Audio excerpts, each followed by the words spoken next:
आमच्या घरात येऊन मुलांना धमक्या देऊन आणि गाड्यांच्या काचा फोडून माझ्या घराच्या काचा दगडफेक केलेला आहे. त्याच्यावरती आमदार ब्लेड मारला आहे.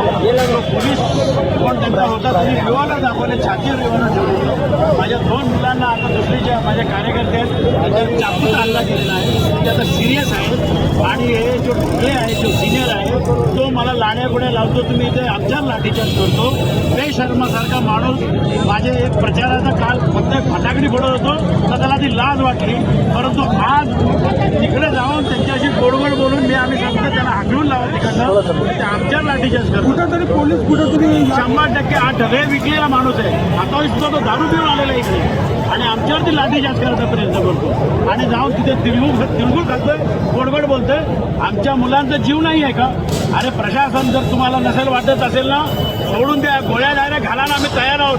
हे अशा इजड्याची जिंदगी आम्हाला जगायची नाहीये. तुम्हाला हार पसंत नसेल होत ना तर जाऊन सांगा मान्य मोदी साहेबांना की आम्ही महाराष्ट्राचे मुख्यमंत्री, आपले जेवढे कोणी बीजेपीचे वर्कर आहेत त्यांना हार पसंत नाहीये म्हणून त्यांना इकडे तरी म्हणून टाका.